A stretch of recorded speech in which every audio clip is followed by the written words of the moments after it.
நான் ஆவிக்குரிய நண்பர்களை உடையவனா? இன்னைக்கு நம்மை நாம் செய்து கொள்ள வேண்டிய, இல்லைன்னா நம்மிடத்துல கேட்டுக்கொள்ள வேண்டிய ஒரு மிகப்பெரிய தற்பரிசோதனை என்ன அப்படின்னா, நான் ஆவிக்குரிய நண்பர்களை உடையவனா? இது ஆண்டவருடைய பிள்ளைகளுக்கு தேவை. ஒளிக்கும் இருளுக்கும் சம்பந்தம் இல்லை, அவ்விசுவாசிகளோடு விசுவாசிகளுக்கு பங்கு இல்லை அப்படின்னு ஒரு வசனம் சொல்லுது. ஆண்டவருடைய பிள்ளைகளே, நம்ம உலகத்தில் இருக்கிறவர்களை வெறுக்கிறதற்காக ஆண்டவர் சொல்லலை.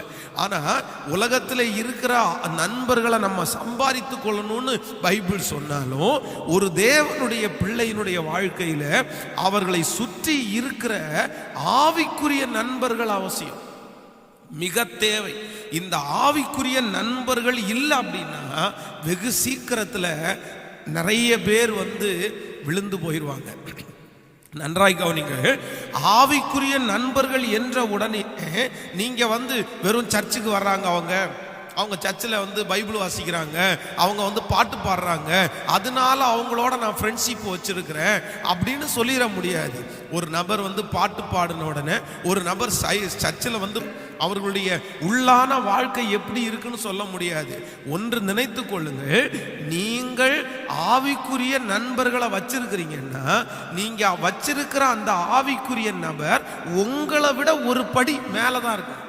உங்களை விட அதிகமாய் ஜெபிக்கிறவராக இருக்கணும், உங்களை விட அதிகமாய் ஆண்டவரை நேசிக்கிறவராக இருக்கணும். அப்படிப்பட்ட நபர்களோடு நீங்க கொஞ்சம், அதுவும் ரொம்ப ஓவரா இல்லை. நிறைய பேர் பொதுவாகவே நான் என்ன சொல்றேன் அப்படின்னா, நண்பர்களை எல்லாம் ஒரு லிமிட்ல தான் ஆண்டவருடைய பிள்ளைங்க வச்சுக்கணும். நண்பர்களுக்கென்று ஒன்று இருக்குது, அந்த வரமுறையை தாண்டிடக்கூடாது. ஆனால் இன்னைக்கு நிறைய பேர் பார்த்தீங்கன்னா, ஃப்ரெண்ட்ஸுக்காக உயிரை கொடுக்குறேன் அப்படின்னு சொல்லி ஐயோ என் ஃப்ரெண்டு அதுக்காக தங்க வாழ்க்கையை அழிச்சுக்கிட்டவங்க நிறைய பேர் இருக்கிறாங்க. தன்னுடைய குடும்பத்தை அழிச்சுக்கிட்டவங்க நிறைய பேர் இருக்காங்க. எப்பவுமே அவங்களுக்கு ஃப்ரெண்ட்ஸ் தான். ஃப்ரெண்ட்ஸ் கூப்பிட்டா 12 மணினாலும் போயிடுவாங்க. ஃப்ரெண்ட்ஸ் கூப்பிட்டா யார்கிட்ட வேணாலும் கடன் வாங்கி கொடுத்துருவாங்க. ஃப்ரெண்ட்ஸ் கூப்பிட்டா எதுக்கு வேணாலும் சொல்லுவாங்க. குடும்பம் அவங்களுக்கு தேவையில்லை, மனைவி தேவையில்லை, கணவன் தேவையில்லை, பிள்ளைங்க தேவையில்லை, ஆனால் அம்மா அப்பா தேவையில்லை, அவங்களுக்கு ஃப்ரெண்ட்ஸ் தான் தேவை. இந்த ஜெபத்தில் இருக்கிற ஆண்டவருடைய பிள்ளைகளே, அப்படிப்பட்ட கேரக்டர்ல நீங்க இருப்பீங்கன்னா ப்ளீஸ் தயவு செய்து மாறிக்கொள்ளுங்க. நண்பர்கள் தேவை, ஆனா உங்களுக்கு ஆவிக்குரிய நண்பர்கள் தேவை. அதுவும் நான் சொல்ற மாதிரி ரொம்ப டீப்பா இல்லை, அது உங்களுக்கு ஒரு ஜெப சப்போர்ட்டுக்கு அந்த மாதிரி நண்பர்கள் தேவை. அந்த ஆவிக்குரிய நண்பர்கள் எப்ப பேசினாலும் உங்களை விட ஆவிக்குரிய வாழ்க்கையில நான் சொன்னேன் மேலானவர்களா இருக்கணும். இப்போ ஏசப்பாவை குறித்து வேதம் சொல்லுது. ஏசப்பா அவருடைய டியர் ஃப்ரெண்ட் யார் அப்படின்னு கேட்டா, அதே போல பெரிய ஊழியம் செஞ்ச எலியா, அவருடைய ஃப்ரெண்ட்ஷிப், எலியாவோட அன்னூர் பேசிட்டு இருந்தாராம்.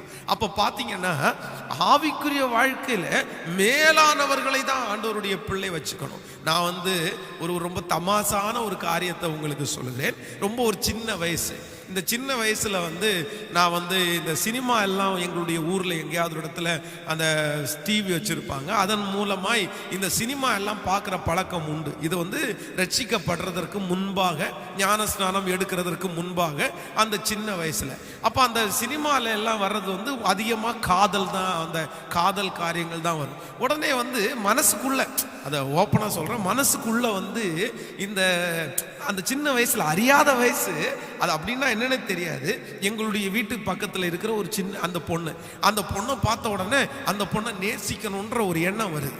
எண்ணம் வந்த உடனே நான் என்ன பண்ணிட்டேன் அப்படின்னா, ஒரு சின்ன பேப்பர்ல அப்பவே எழுத தெரியாமலே நான் உன்னை விரும்புறேன் அப்படின்றது மாதிரி அந்த கோண கையெழுத்துல எழுதி அதை நல்லா சுத்தி ஒரு சாக்லேட்டுக்குள்ள வச்சு அதை நல்லா இது பண்ணி என் கையில வச்சிருக்கிறேன்.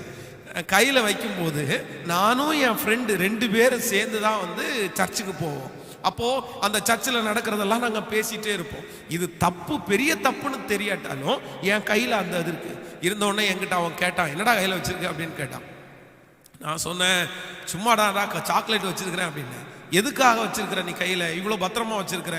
இல்லைடா அவங்களுக்கு கொடுக்க, அந்த பொண்ணு கொடுக்கறதான் வச்சிருக்கிறேன் அப்படின்னு. பொண்ணு கொடுக்கறதுக்கு வச்சிருக்கிறியா? எதுக்கு நீ கொடுக்கணும் அப்படின்னு சொல்லி அந்த நிமிஷத்துல அந்த சாக்லேட்டை என் கையில இருந்து வாங்கி பிரிச்சு படித்து பார்த்தா அவனுக்கு பயங்கரமான கோவம் வந்துச்சு. கோவம் வந்துச்சு பார்த்தீங்கன்னா அந்த சாக்லேட்டை கொண்டு போய் ஒரு கல் மேலே வச்சு அதை நல்லா நச்சு தூக்கி போட்டு, இந்த பாரு ஏசப்பாவுக்கு பிரியம் இல்லாத காரியம், இதெல்லாம் செஞ்சுட்டேன்னா நீ நரகத்தான் போவ அப்படின்னு சொல்லி தூக்கி போட்டான்.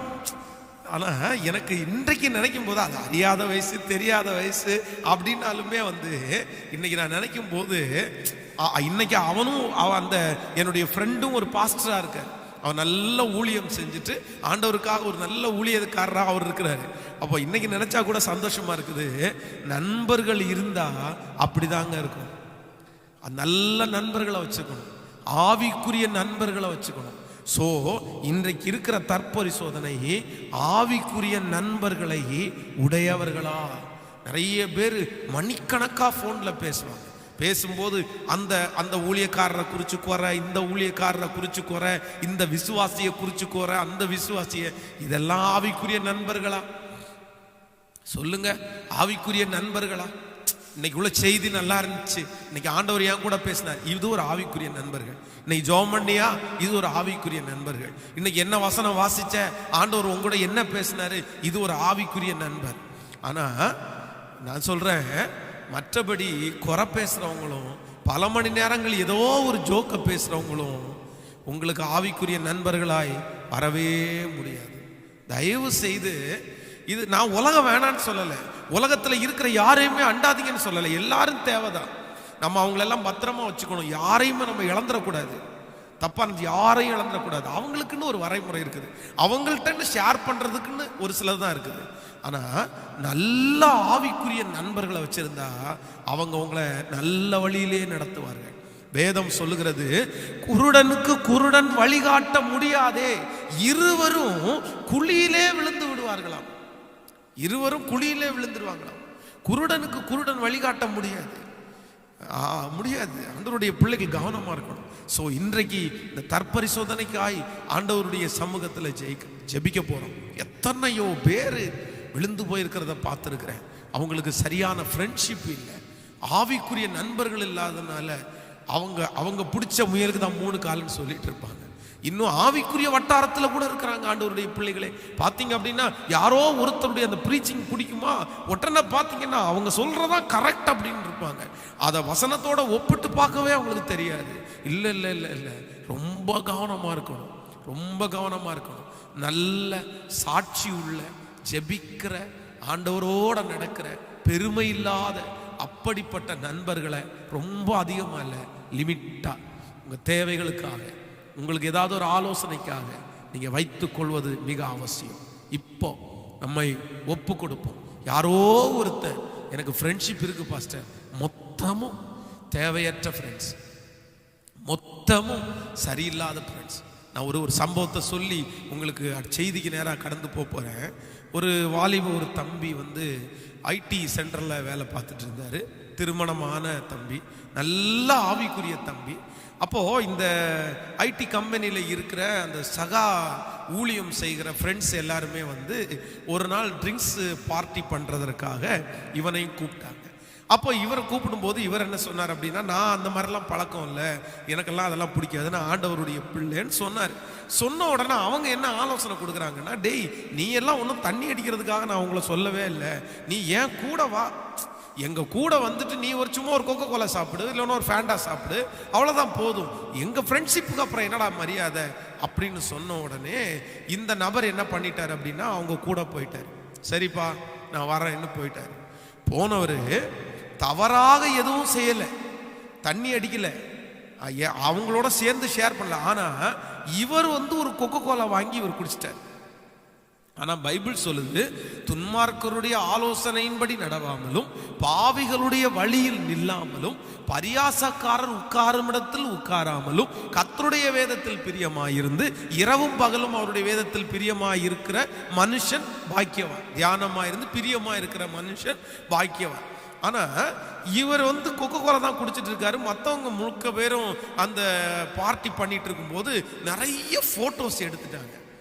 இந்த ஃபோட்டோஸ் எடுத்தவங்க இந்த வாட்ஸ்அப்பில் ஒருத்தருக்கு ஒருத்தர் ஷேர் பண்ணி ஃபேஸ்புக்கில் ஷேர் பண்ணுவாங்க பாருங்களேன். இவங்க பார்ட்டி பண்ணுறதுல இந்த பையன் இருக்கிற ஃபோட்டோவை அனுப்பிட்டாங்க. நிறைய பேர் பார்த்துட்டு இவனுக்கு ஒரே ஃபோன் கால், என்னப்பா என்னப்பான்னு. அது மிக முக்கியமா என்னன்னா, அந்த குடும்பத்தில் இவர் திருமணம் பண்ண மனைவி அந்த போட்டோவை பார்த்த உடனே அவங்களுக்கு ரொம்ப பதட்டமாயிருச்சு. ஐயோ, இவ்வளோ ஆவிக்குரியவன் தான் நினைச்சோம், நம்ம இப்படி பண்ணிட்டாரேன்னு சொல்லி அவர்களுடைய குடும்பம் கிட்டத்தட்ட உடைகிற அளவிற்கு போயிருச்சு. அப்படி எதுக்கு நீங்க போனீங்க? நீங்க அப்போ இதுக்கு முன்னாடியே பண்ணியிருக்கீங்களா? என்னென்னமோ சந்தேகம் வந்துருச்சு. அப்போ நம்ம ரொம்ப கவனமா இருக்கணும். ஆண்டவருடைய பிள்ளைகள், நமக்கு உலகத்திலே இருக்கிறவர்களே, நான் சொல்றேன், நம்ம உலகத்துல தான் இருக்கிறோம், உலகத்தை விட்டு ஓட சொல்லலை நானு. ஆனா என்னன்னா, உலகத்திலே இருக்கிற நண்பர்களோட பழகிறதற்கு ஒரு லிமிட்டேஷன்ஸ் இருக்குது, ஒரு வரைமுறை இருக்குது. ஆவிக்குரிய நண்பர்களிடத்துல பழகிறதற்கும் ஒரு வரைமுறை இருக்குத்தான் செய்கிறது. சோ இன்னைக்கு ஜெபிக்க போறோம். தகப்பனே, இன்னைக்கு இருக்கிற தற்பரிசோதனை, எனக்கு நல்ல ஒரு ஆவிக்குரிய நண்பன் இருக்கிறானா? மிக அவசியம். நல்ல நண்பர்களை இன்னைக்கு கிடைக்கிறது ரொம்ப கடினம். ஆனா வாரத்துக்கு ஒரு நாள், இல்லைன்னா மாசத்துக்கு ஒரு நாள், 6 மாசத்துக்கு ஒரு நாள், அந்த மாதிரி ஒருத்தரோட நல்ல மனசு விட்டு ஆண்டவரை பற்றி பேசுற மாதிரி ஒரு நண்பர் இருக்கிறது மிகவும் நல்லது. கண்களை மூடுவோம். அப்பா, இன்றைக்கு இருக்கிற தற்பரிசோதனைக்காக நாங்க எங்களை ஒப்பு கொடுக்கிறோம்ப்பா.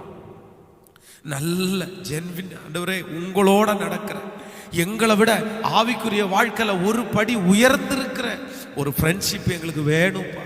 மற்ற ஃப்ரெண்ட்ஷிப்பு யாரெல்லாம் மெயின்டைன் பண்ணிட்டு இருக்காங்களோ, தேவையற்ற ஃப்ரெண்ட்ஷிப்பு, அந்த ஃப்ரெண்ட்ஸோட போகும்போது தப்பு பண்றேன், அந்த ஃப்ரெண்ட்ஸோட பேசும்போது நான் நிறைய பேரை பற்றி குறை பேசுறேன், அந்த ஃப்ரெண்ட்ஸ் இருக்கும்போது தான் நான் இப்படி எல்லாம் நடந்துக்கிறேன் அப்படின்னு ஏதாவது ஒரு பிள்ளை இருக்குமானால் அவர்களை விட்டு வெளியே வருகிறதற்கு இப்போ ஒரு அற்புதத்தை செய்வீராகப்பா.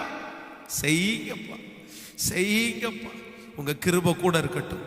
இயேசுவின் மூலம் ஜெபம் எடுக்கிறோம் நல்ல பிதாவே. ஆமென். ஹல்லேலூயா.